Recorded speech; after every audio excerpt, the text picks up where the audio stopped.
Okay, cool. I put it on. All right, we'll get underway and people will come in or not come in. Oh, there's somebody else. Okay. Welcome, welcome. I think we're at class 12. Wow, kind of mind-blowing. And I do appreciate you all being here. I am recording this mostly for the community to be able to review, but if you don't want to be seen, that's fine. You can turn off the video. And if you want to ask a question, unmute, please, and ask. And if you don't want that put out, I can edit it out too, so no problems. Just let me know. We're moving tonight, sort of shifting gears. We're moving away from what were, in meditation terms, concentration practices, where we put our attention on an object. In our case was what the object we were drawing, or an idea, or on the flow of creativity and improvisation. And we're turning it around to sort of examine what's going on, what comes up in our minds. And this is a kind of a common division in meditation, from concentration to insight. But if there were topics in the concentration parts and the drawing parts that you want more of, more rendering or more info about improvisation, etc., just let me know. This all still is kind of introductory level material. Even tonight, I'll talk about reading the drawings in basically an introductory way of how to do it. And I also want to reemphasize that if you're sitting in on these talks and you're not making drawings, then it's like listening to a cooking class and not going into the kitchen. You won't have the experience of making the food or tasting the food until you do it. So hopefully you're doing that, and you're making the drawings is going to give you the fodder for what we're going to start tonight, which is sort of the second phase. Yeah, so we'll jump back into the sort of superhighway of talking about insight, and then we'll get more down into the little crossroads of how it relates to creativity. And this sort of path just kind of wanders through places in meditation, topics in meditation, and John Dado Laurie, who was an abbot of the Zen Mountain Monastery, which is near here in New York, was an artist. He was a photographer, and he wrote a book called The Zen of Creativity. And it's a really amazing book, The Zen of Creativity. And he talked about the artistic path as being a kind of crooked path, a kind of wandering path. And that's often the case, especially from last week when we did improvisational work, and we were sort of looking to navigate in that fog. Yeah, so we wander about. And so we find the path by little landmarks, and hopefully I'll point out some more of those landmarks tonight. So let's just start with a little exercise so you can get going. And I'm not going to give instruction tonight in particular about what to draw, which I've done sort of up to now, but hopefully you've caught on to one of those practices, or in doing practices found sort of your own rhythm and your own style of how you like to work, and that's what you should begin to practice more now in your style. But I'll give a little instruction in that. Yeah, so let's take a breath. Take a deep breath. We're just going to use this time that we have, this hour, just to kind of let go of things. Not that we're going to forget about them, and not that we're not going to act on things that are important, not that we're not going to take care of things. That'll all get done, but we deserve an hour to just let go and explore, and to grow as well. We're gonna find new things, and that'll give us the rest that we need, and also will give us more strength, I think, to face things when we come back. So and daily now I'm seeing in the news feeds articles about the mental health benefits and the emotional health benefits of doing creative work, which we probably all know. I certainly know. So let's give ourselves that gift. Again, another big breath. Okay, and if you're comfortable, then we just pick up the pencil and we're going to become mindful of all of the physical aspects again of our drawing. How we're sitting in our chair, comfortable, not comfortable, solid, a little tippy. We feel the weight of our body on the chair, the surface we're sitting, feet. We can feel the weight of our feet touching. We can feel how they touch the floor or a bench or whatever we're stepping on. Feel our arms, the weight of our arms, and how they're resting on the desk or on our knees or wherever they are. How we're supported. Are we supporting ourselves on our elbows, on our forearms, on our wrists? Is our hand laying over the paper? Is it lightly above the paper? Is it to the side? We're just noticing all those things. All of them are fine. Anything will work. That just should be something that not only we're comfortable with anymore, but something that we enjoy. Something that's just really fun to make those marks. And we start to move the pencil, touches the paper. We notice the pressure when it touches the paper.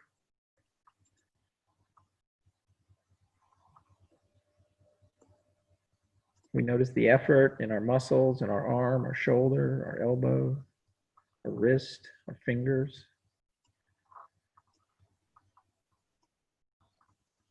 All the things that have to coordinate. If we push the pencil, how it slides, the feel of it on the paper. If we pull it, how our muscles pull back, if there's resistance. We notice the pressure that we're putting, hard or soft. We can allow that to vary.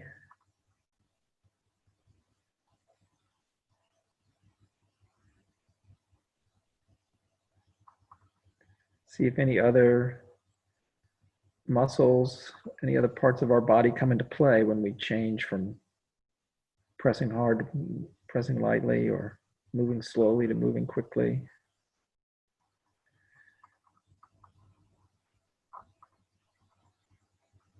You can hear the sound of the pencil. We get a feedback from looking at what's coming out as we put our attention on the point of the pencil.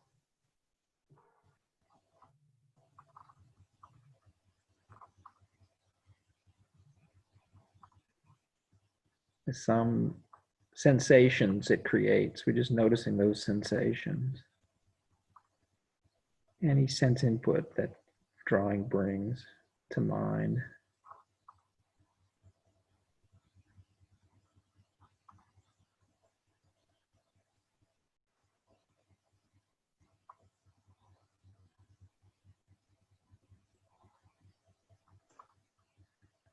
We notice when we make a change, when we make little decisions, we can start to notice.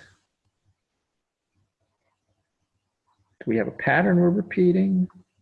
Do we get to the edge of the page? What do we do? When we get to the end of a line or a curve, we lift the pencil. We notice how it returns. Some little decision being made, even if it's to stay with the pattern.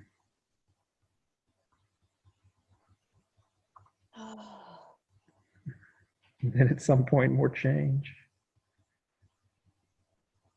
Not judging those decisions, not judging anything about the drawing. Just letting it come out. If we're rendering, we're just letting it render. If we're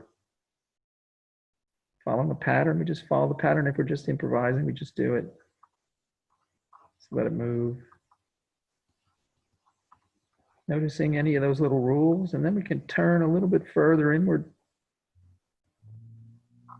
Try to get a glimpse of that majesty, that mechanism back there.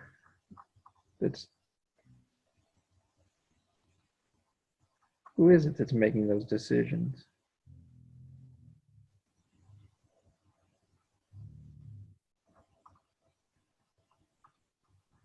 What is it that's guiding that?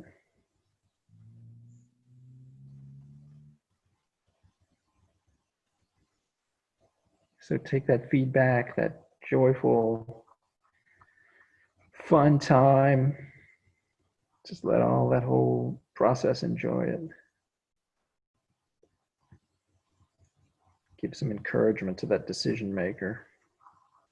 You're doing a good job.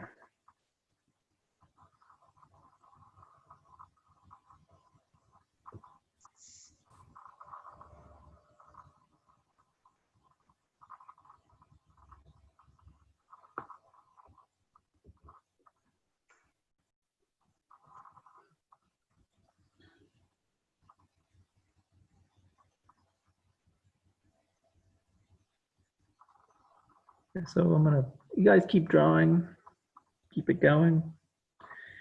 Attention on the pencil, but yeah, let your peripheral awareness just kind of listen to what I'm saying. We'll talk about reading the drawings and this insight practice. And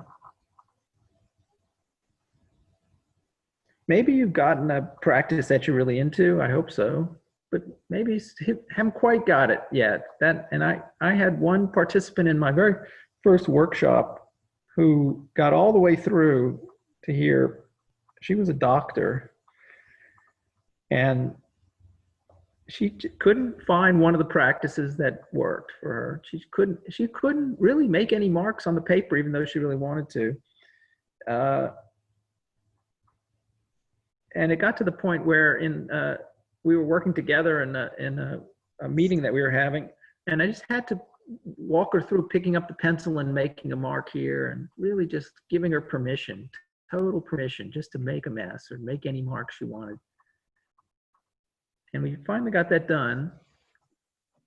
And we were at the session of reading the drawings. And of course, we had to make a drawing because we had to read it. Well, she could hardly make a drawing, but she could read a drawing like a book. She could read them incredibly. She could get more from individual lines, reading individual lines, than you could imagine. It really opened up my mind, because I had before that really seen it more as linear progression. I realized that this is an equally good starting place. The insight practice is an equally good starting place. And then lo and behold, when you look into the traditions, yes, some traditions start with insight practice and build concentration, as opposed to starting with concentration and building it up to insight. So we find that a lot, that there's no hierarchy here. There's no beginning end.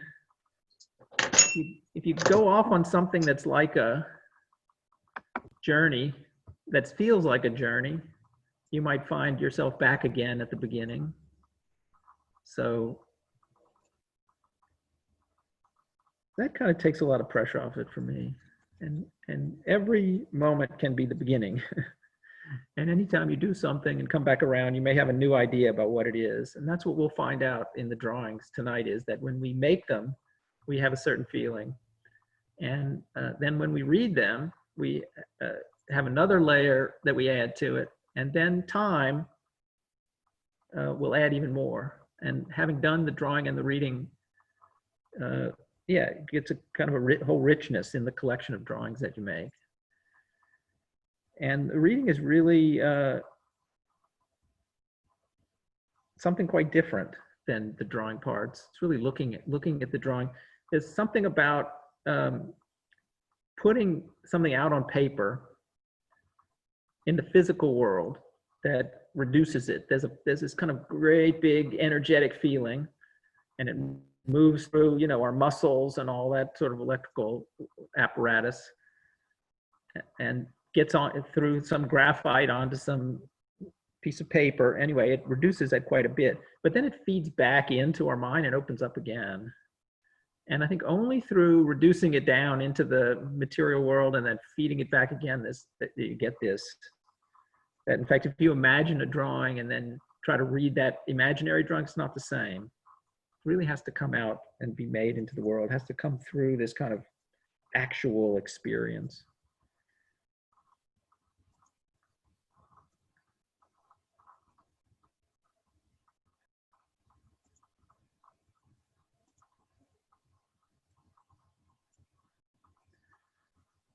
Okay, so one thing I want to say is a little bit of a warning. that when we start to read the drawings, things come up. And you should be aware of that. First off, stuff will come up. And I want everybody to be comfortable, and I want everybody to be safe. And you might think about this like I talk about riding the bike, of concentration and awareness as a kind of a works together. But if I was teaching you to ride an actual bike, I'd have to warn you. Yeah, you could fall. I give you some training wheels or whatever, but there's a little bit to it. But of course, once you learn, you're comfortable and it goes. But you should know stuff will come up, and you have some tools.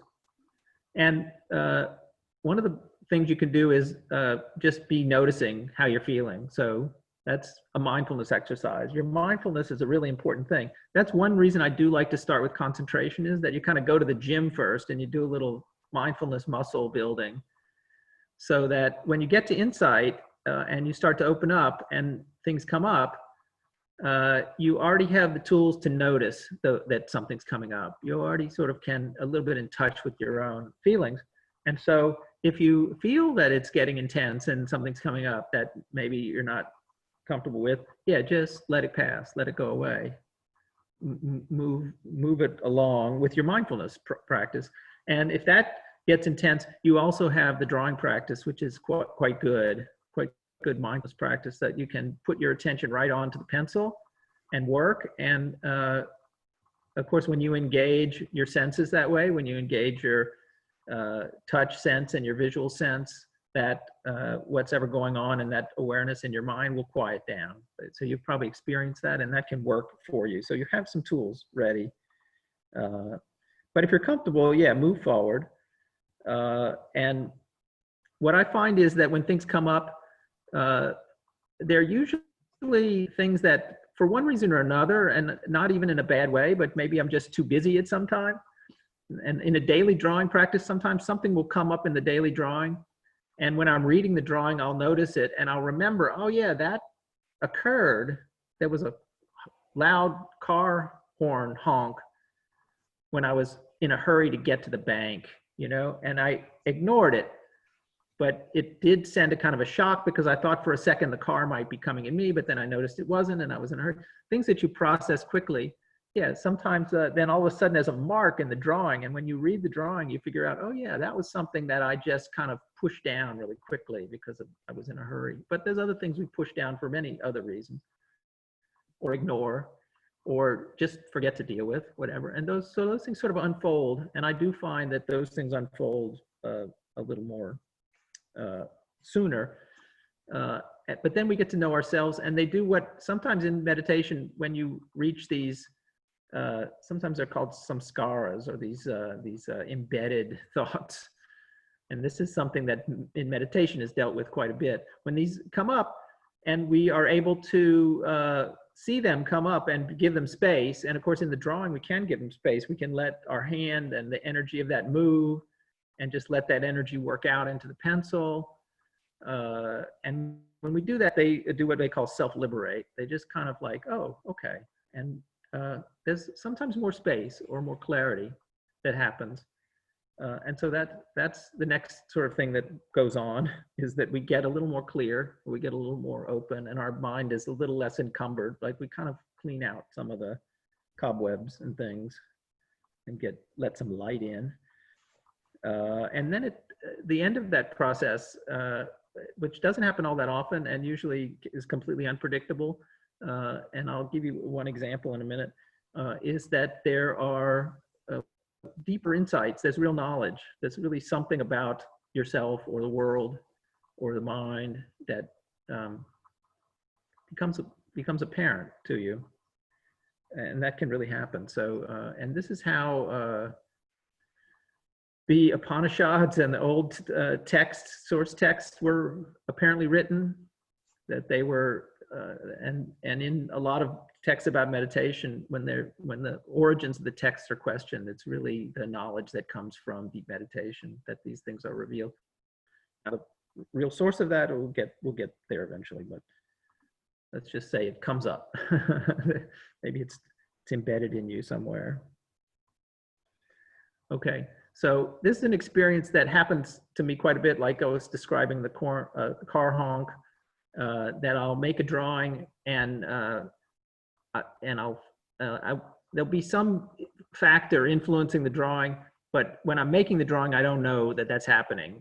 This is quite common. And then when I look back at the drawing, I'll see, oh yeah, I see that was going on. Like there might be some vibration in the line, and I'm really trying to focus on drawing and focus on the systematic work. But when I get a distance on it, I see that the noise that was going on had more of an influence than I was aware of at the time. So a lot of times that happens.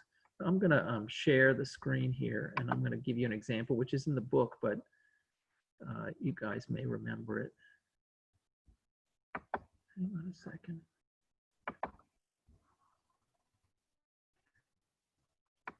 Yeah, okay. So I'll go over a couple of these that were in the book, and then I'll give you a new one. But you may have questions, and I've thought about them more since then, so I maybe have slightly different things to say about them. So, okay, this drawing was done in 1992, so I figured out it's 28 years ago. This is like my 28-year-old, 28 years ago drawing. And I had made these computer drawing tools. This is a digital drawing. You can see by kind of this eyebrow at the top, there's one of those, when I was doing systematic drawing, talking about algorithmic drawing, these marks were all made in there. So my focus was on trying to use these drawing tools and see what comes out. So I was kind of doing improvisational drawing. And I started to get these heads, which is not uncommon in improvisation, to get faces and heads. And there were these kind of tree stumps that were all over the ground.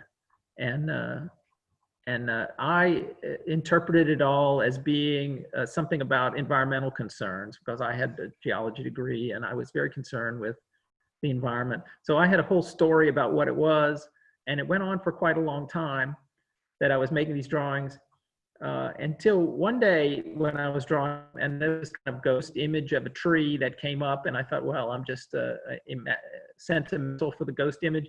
And then I realized there was an incident in my life where someone very close to me had passed away.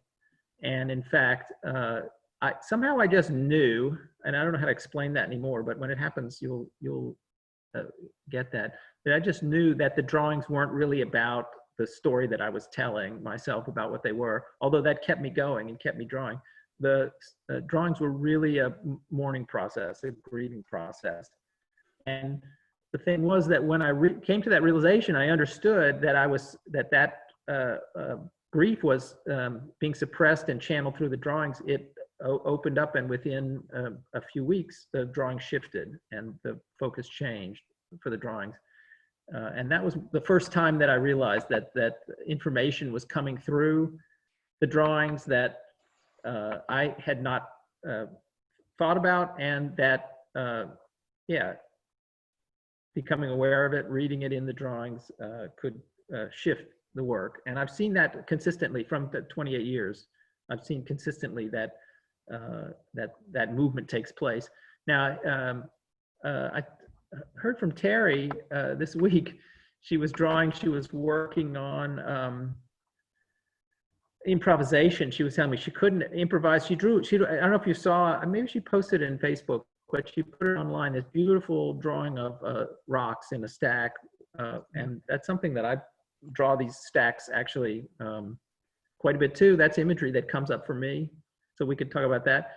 But then she was like, oh, I couldn't do it because this keeps coming up, which is a great thing, because I think the persistence is really what starts to happen. When we start to let ourselves draw whatever we like, and we start to read the drawings and move through phases of understanding of what we're doing, sometimes we get into some iconography or some symbol that remains persistent. And for me, that's important. And I've had that happen quite a bit, where I've even had to question out loud, like, why am I still drawing this? But eventually it becomes clear and shifts. Something comes out. So we'll practice some readings too, and I'll show you how that works. Okay, so this drawing this is where there was more knowledge than just self-knowledge came through. And this was in 2009. So that's, what is that, like 11 years ago. So after drawing and such for a while, I was drawing these drawings that sort of overlapping little squashed boxes that are in a circular form. I called them cycles. And I had a long story about flow of consciousness and dependent arising and how we're all living in cycles, and water's in a cycle and clouds are, these are all important that you make these stories, and I'll tell you where that comes in. But yeah, having the story gives you a way to manipulate the image and vary the image that becomes persistent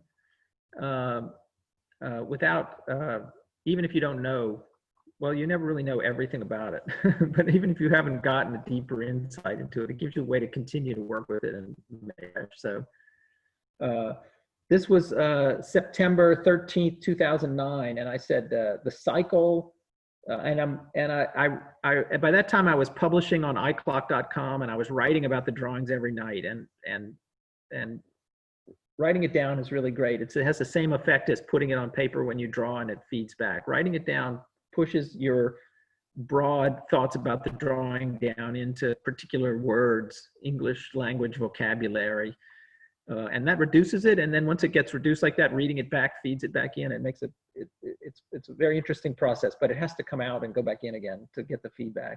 Okay, so I wrote this. The cycle is becoming my most persistent image. Layers of meaning keep occurring to me. My most basic reading of the cycle symbol are that it represents one or more of the following. And then I make a list of what I thought it represented. A recurring series of moments, an array of phylogons, a looping thought, unconscious self-reflection, thoughts protecting an inner meaning, an awake mind, an imperfect circle, a broken mandala. So I just was brainstorming at that point. I was so close to getting some kind of insight into what this cycle was. I was just naming all of the kind of possibilities for what I thought that cycle represented, really kind of probing for what it meant. And then the next day comes this drawing, which was the sort of the breakthrough moment of that series. And I don't know if you can see in the negative space, but there's kind of a profile of a face looking to the right. There's sort of a nose there. It's just a head, sort of a head shape. And this is also an example of that it need not be rendered completely realistically, because once I saw this, I had this insight, which in meditation circles sometimes it's called a no self experience. I had this understanding that what I called myself was really the product of all of the things that surrounded it. So the way all these shapes surround this. And in fact, the shape in the center is not anything. It's an emptiness there. So I had an insight there, and what I said was, the confluence of fragmented thought streams becomes a flood of ideas, because this idea of no self opened up to me in this drawing, and I came with 3 of these. I called them no self portraits, something like that. And I, at that time, I had not really studied much meditation. This, yes, 2009. I had read a lot, but I hadn't even gone to any classes or had a teacher. And that pushed me into finding someone to tell this to. Of course, in my insight, I thought, this is incredible. Could it really be the case that that the self is really just made up of what surrounds it? And so I spent some time studying and getting online and listening to lectures, and eventually ended up speaking with Vincent Horn, who had an organization called Buddhist Geeks, who are still around, and Vincent's still around. And yes, he said, he confirmed this, that that's actually one of those little crossroads in the wandering path. You come into a bigger town, maybe a city of Buddhist knowledge. And that was an interesting thing, because it was the first sort of stop out of the wilderness. But what it really showed me was that pursuing the practice and continuing to unload and work through those ideas and things that come up in our mind, and getting more clarity and more freedom eventually leads to insights that well, I had no idea that that was really something. But yeah, if you could discover real knowledge that the people had discovered simply by working in this method, yeah, it must really work. And he agreed, and that was the beginning of the drawing your own path. Okay, so now I'm gonna go through the process of the drawing, the steps of reading a drawing as I'm giving them. And of course, there are lots of ways to read a drawing.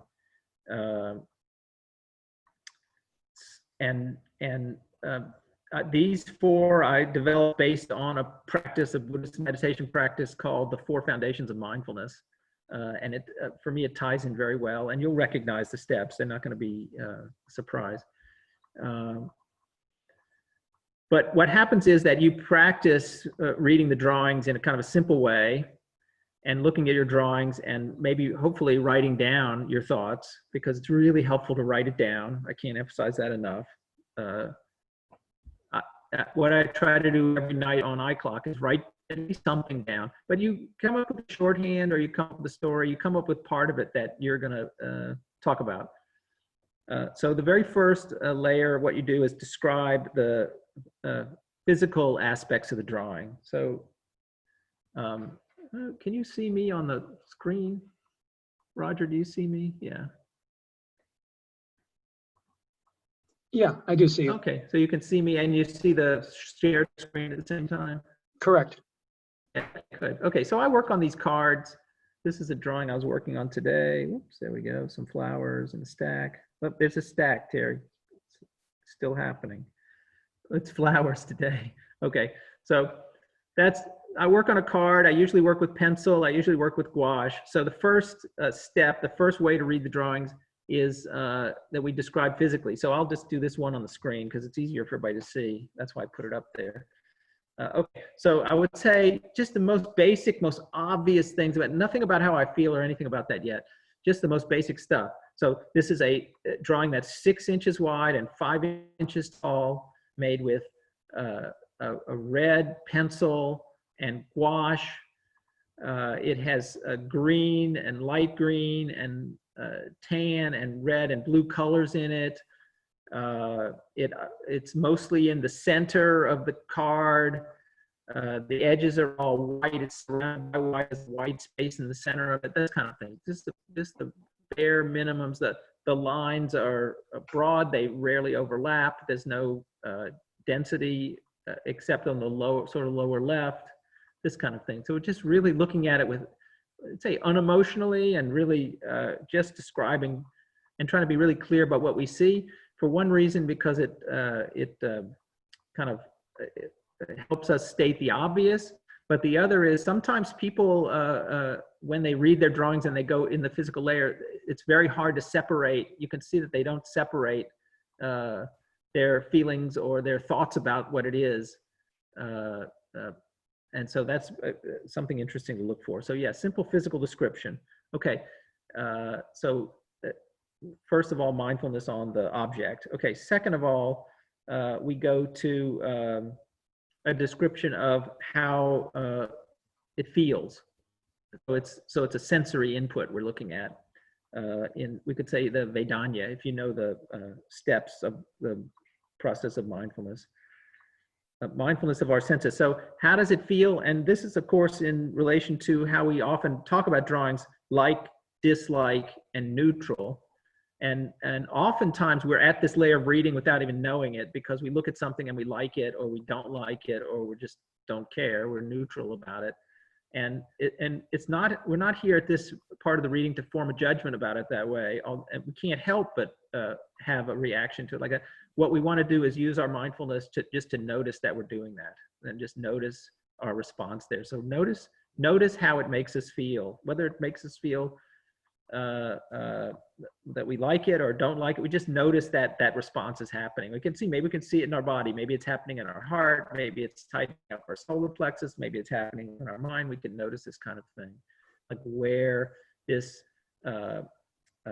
sensory feeling is taking place. But we can also go a little further. We can say, like, what's the taste? That seems funny, but is there a taste? And in fact, for synestetics, there may be a real taste. So is there a taste? Is there a smell? And then there's something called that Peter Haley, an artist in New York, calls eye feel, like visual texture. You can, like, how does it feel on the eye?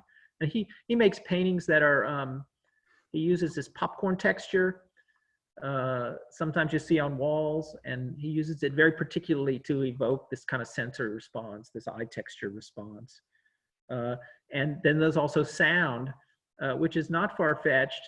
And for me, that's something that's very active, because when I see this drawing and I put my attention on the senses and I think about sound, I get a sense of, for me, it sounds like a Dave Brubeck like bass line, like da da da da da, like in the light green parts. I don't know how to describe it better. This is a very hard one to put into words, this reading, but we have to try.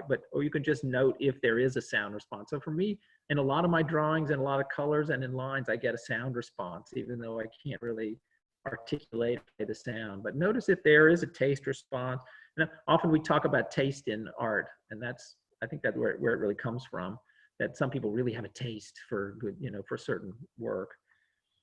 So we're noticing the sensory input. So we don't really have to describe them, even just to say that we're having a response, sensory response in one of those categories, or just that we're noticing like, dislike, neutral, and it doesn't matter which one we choose.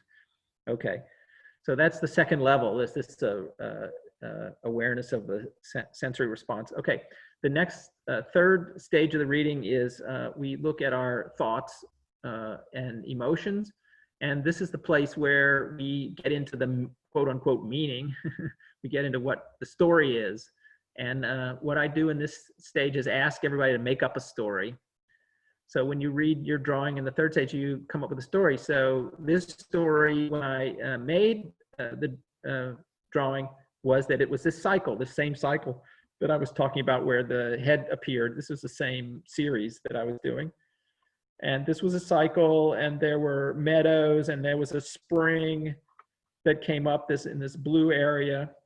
And the water was flowing from the spring, and it's more lush and dense around the spring, and then it got less dense, less lush, and the vegetation got lighter as it moved away, that kind of thing. It doesn't have to be complicated, just to have kind of story. And you could tell any story, you could tell all kinds of stories about it. And the real important thing is not that you tell a true or correct or the right story. What we're interested in is the story that you choose to tell. If you have to put it into words, which words are the words you're choosing? It becomes important that you notice what it is you're saying about it. A little bit like Rorschach in that way. If someone asks you to describe an ink blot or something like that, there's a similar sort of psychological thing going on in that practice, where you're coming, but it can also be emotional. This drawing is making me happy. This drawing is making me sad. We can describe the feelings that we're having, that we can put into words, sort of large emotions that we're having, we can put into words. Okay, so that's the third part of the reading. And then the final part, we go for awareness of sort of the large picture, awareness of the symbolic, awareness of the framework or some generalizations about it. And this is where, for me in this drawing, the insight came, because I had been listening to podcasts about meditation at that time. After I had this kind of no self realization, I was listening to podcasts about meditation, and I was drawing this, and I was really drawing a cycle, and I was thinking about the persistence of the cycle, and I was thinking about variations on the cycle and different ways I could work with the interior when I started to make those sort of semicircles in the interiors of some of the rectangles. So I really didn't have any of the teachings that were going on the podcast in mind as it was going on. But when I made the fourth part of the reading, the generalization, I thought, well, what was being said in the podcast was about single-pointed attention. Learning to meditate by focusing our attention on a single point. Like when we look at the point of the pencil, there's that single-pointed attention is a great concentration exercise. And this, for me, this drawing became a symbol of that, this single point, this blue point there. If we think about the cycle of our minds going around and around and around, we think about this, we think about that. If every one of those rectangles was a thought and we move from one to the other in this kind of cycle and we come back, yeah, that blue would be a place where we sort of pinpoint our attention. So that's really interesting that came out of there. I'm not saying that there's no objective overall truth of meaning about these things, but it led me to an understanding, and it became kind of a symbol for me to use. And so it became so important to see that as a way to remember to return my attention to the center. If I was drawing and I was focusing on the pencil point, to return back to the pencil point, that it became a kind of an icon of that for me. And so I took that and I scanned it and I made it into this. This is the sculptural work of it. Maybe I can show you both of them. So this is the wash drawing on paper. And then here it is reproduced at about 4 feet wide by about 3 feet tall with Formica and wood. And then this is a picture of it in the gallery. So you can see there's 4 of these sort of sculptural works, and it's on the far right. So those persistent works end up becoming a way of building a larger body of work, and they become important to me because of the process, the daily process of working, and then these insights make them, kind of a symbol in the practice. Okay, so let me. And I went a little longer than I wanted, but not too long, which is good. Okay, and just to give you a kind of an overview. So what I'd like to do, if anyone brought a drawing, as I asked last week, and if they're comfortable, I'm looking at the whole screen now, so we can do at least one. Maybe we can get another, but maybe not, and answer some questions about the reading practice. This was really kind of moved through it somewhat quickly. But practice is always better. And then my plan is that next week, what I want to do is do a little bit more, because there is some very interesting research about why this kind of unconscious unveiling works, and what our minds are doing, and why the drawing part, putting it down on paper and looking at it back in again, why it actually is different, and why it actually gives you sometimes more information than you think you know about what you're doing. So and then next week again some more readings, and we'll see how it goes, and if people are enjoying it. So that's the plan, to continue to do reading, because the reading and the insight is really important, and I'd like to see where people are on it. So anybody. I got some people on camera, but if you're not on camera and you want to do it, you can unmute. But if someone has a drawing and wants to volunteer.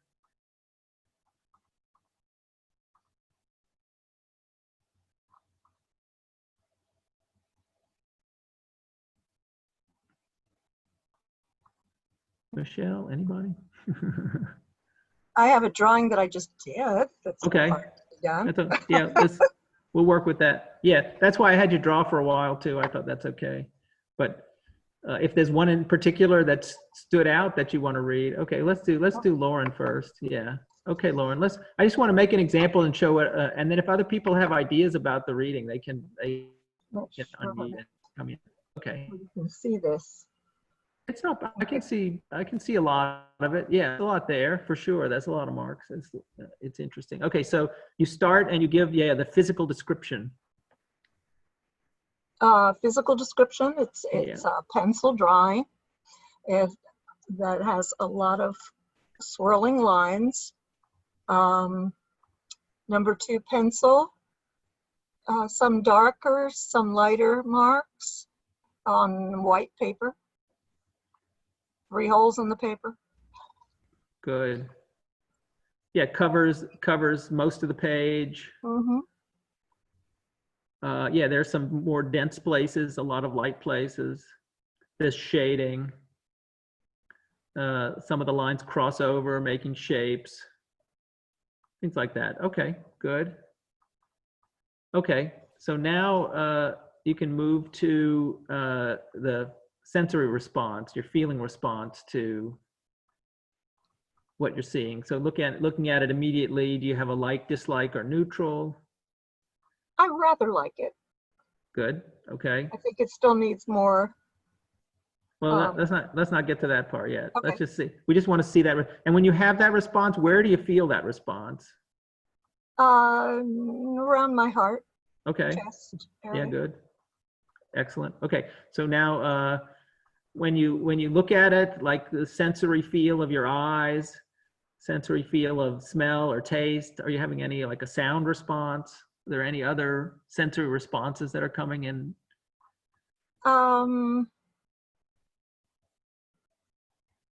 Well, it has a swirling movement, which is kind of an eye response. Okay. Yeah. I hear, when I see the spirals, I kind of hear something. I'm not saying what, I don't really know what it is, but if I notice, if I put my, yeah. I kind of hear jazz music, Okay. New Orleans style jazz music, and waves. Yeah, good. Okay. Yeah, that's good. That's concrete. So that's good. There's something in that. Sometimes it's worth it to just listen to that for a bit too, if you really have a strong response to it. It's interesting what it'll evoke, because why not? Why not let the ears respond to the drawing as well as the eyes? So yeah, so there's stuff to explore there. Yeah, I can't say what it is. It's not that strong, but usually from some visuals, if I put my attention on my and my ears, my hearing sense, I can get something more than if I do in my touch sense. For instance, in this, some drawings have a stronger visual texture. I'll maybe get it more of a touch feel. Okay, so that's cool. All right, so now Can I ask a question? Sure. About the physical, sorry. So where did you get the paper from? Did you tear it out of something, or was it loose? Oh, it's I have a ream of laser print paper. Okay. And that's Cool. what I've been drawing on since I started doing this, since I started doing the Cool. drawing bees. Because I haven't been out to the art store to buy other paper. Yeah, that's a good question. The paper type and the smoothness is good. There's a lot of stuff you can describe when you get into it. And it's interesting when someone does the description, what they will pay attention to. That can be revealing as well. The whole idea is we get to know ourselves better. We get to know our tendencies. We get to know our rules. We get to know what we obsess over and what we don't care about. And we start to pay attention to those things by looking at our drawings and describing our drawings back to ourselves. And then sometimes we find out things and they can self-liberate and we get a little more clarity that way. That's the beginning of it. Eventually, like I say, it leads to all sorts of things, but that's a way to clock what's happening in the beginning. Okay, so thoughts and emotions. So what I usually say to people is, you got to tell us a story about it. A story. Well, okay, I was in the French Quarter and looking at the wrought iron railings on the balconies, and in walking around Jackson Square. So were you thinking of this when you were doing it, or this is something you see in it? Well, it's kind of a combination of things. It's been the wrought iron railings of New Orleans have been an influence since I was in college. Really, Okay. I did some, I made some curtains that had birds that were basically those swirls. Wow. Okay. Came from the wrought iron railings. So the swirl has been something that's kind of been persistent. Yeah, they reoccur a lot. Awesome. When I'm doing just an improvised drawing. Awesome. And also the waves in Malibu. That's another thing that it reminds me of. I've stood there many times, like watching the waves crash or trying to get a good video of them. Right. All right. Yeah, that's awesome. Yeah, often strong memories, like I say, come up.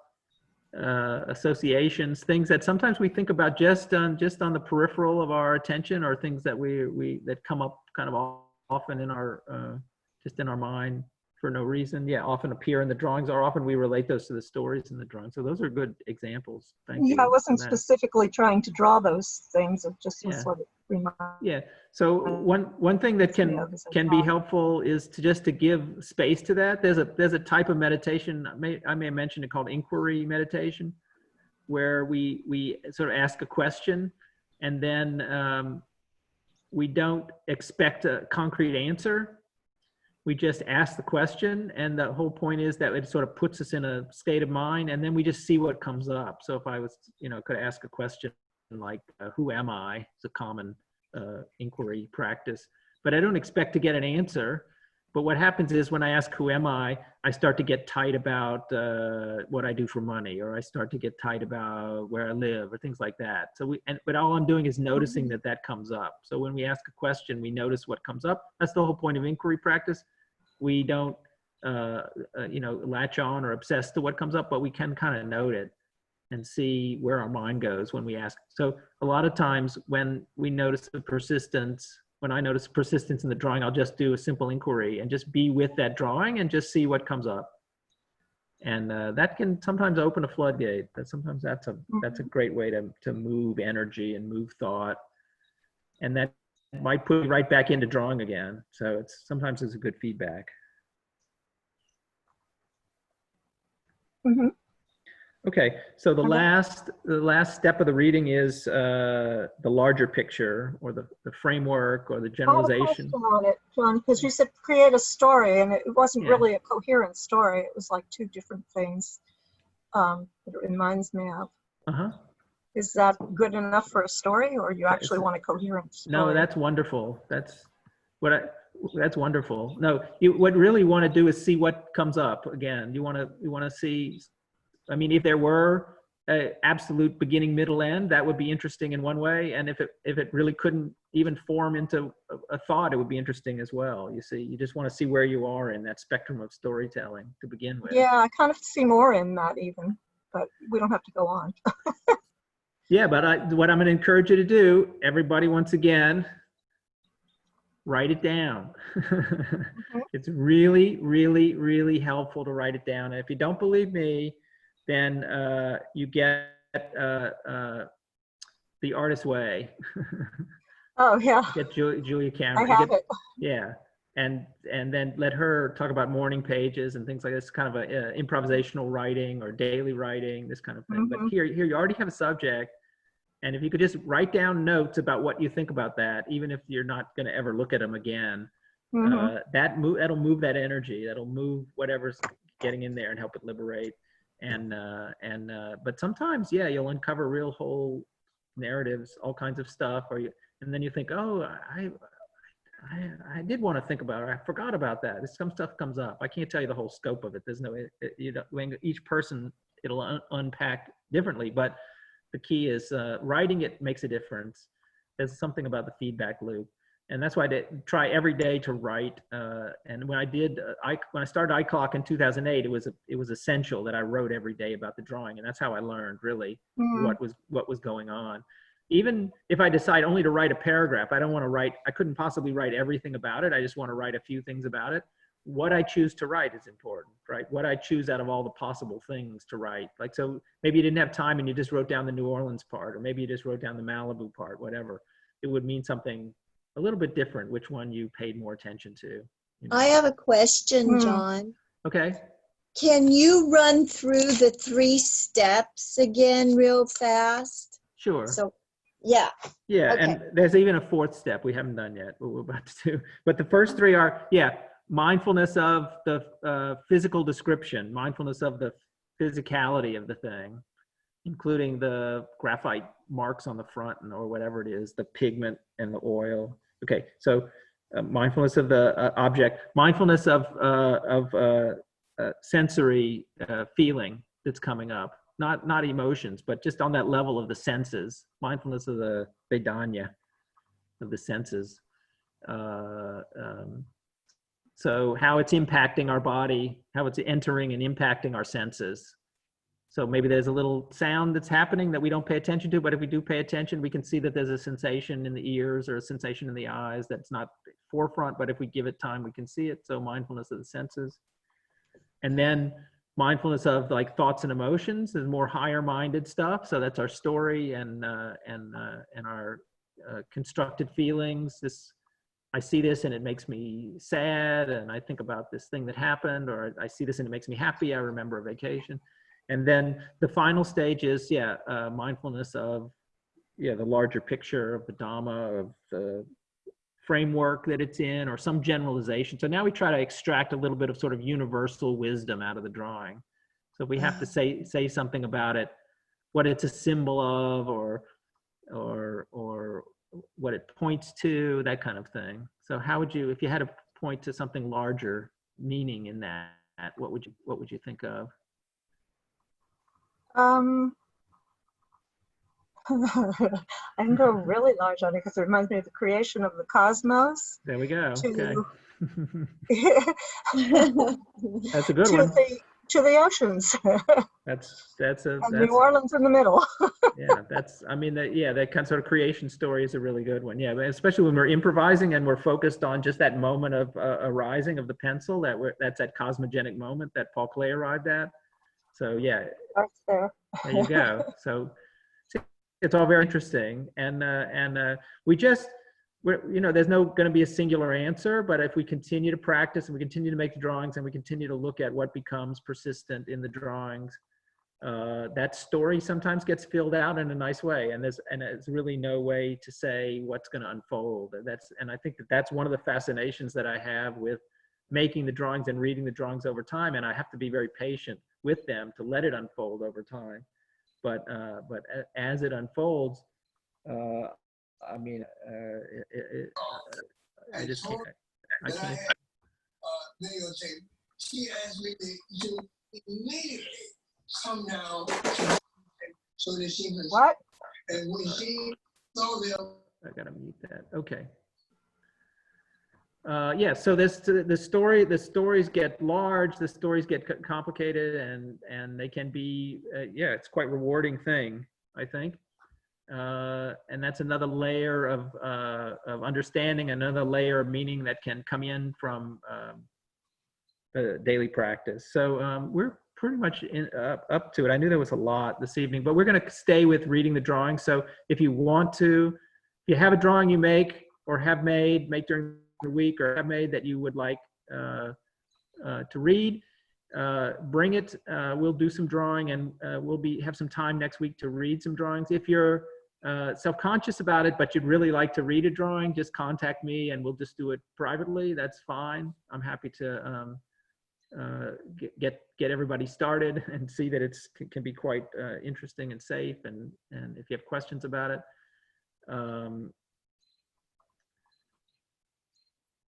so I think that's about it. Thank you all once again for being here. I really appreciate your presence. It's really great for me to be able to prepare the information and to talk about it. And I appreciate if you have any feedback to let me know. And thank you all for being here. Thanks, John. Thank you, John. Thank you. Thanks very much. Thank you, John. See you tomorrow. Okay.